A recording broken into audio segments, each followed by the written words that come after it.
மகளிர் உரிமை தொகைக்கு இதுவரை விண்ணப்பிக்காதவர்கள் ஜனவரி மாதம் முதல் புதிதாக விண்ணப்பிக்க வாய்ப்பு வழங்கப்படும் என்ற ஒரு தகவலை அமைச்சர் தங்கம் தென்னரசு தெரிவித்திருக்கிறார்.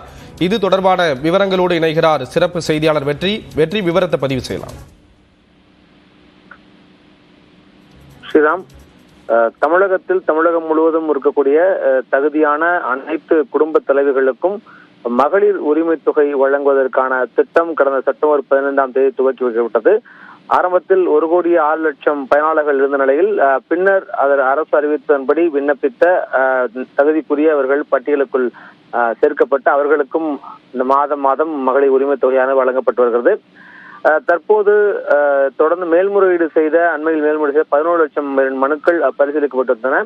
அவர்களில் முதல் கட்டமாக 7 லட்சம் பேருடைய பயனாளர்களாக இணைக்கப்பட்டிருக்கிறார்கள். தொடர்ந்து இன்னும் பல விண்ணப்பங்கள் வந்த நிலையில் இருக்கின்றன. இதில் மிக முக்கியமாக பலர் பல்வேறு சூழ்நிலைகளால் நேரடியாக முதல் தடவை விண்ணப்பிக்கவே முடியாத ஒரு சூழ்நிலை இருந்தார்கள். அவர்களுக்கு என்னவாகும் என்கிற ஒரு கேள்வி நீடித்து வந்தது. இந்த சூழ்நிலையில் தற்பொழுது விருதுநகர் மாவட்டம் காரியாபட்டியில் நடைபெற்று வந்த அரசு நிகழ்ச்சியில் நிதியமைச்சர் தங்கம் தென்னரசு பேசுகையில் ஒரு முக்கியமான அறிவிப்பை தெரிவித்திருந்தார். அதாவது மகளிர் உரிமை தொகைக்கு இதுவரை விண்ணப்பிக்காத நபர்கள் அனைவரும் வரும் ஜனவரி மாதம் முதல் புதிதாக விண்ணப்பிப்பதற்கான வாய்ப்பு அளிக்கப்படும் என்ற தகவலை தெரிவித்திருக்கிறார்.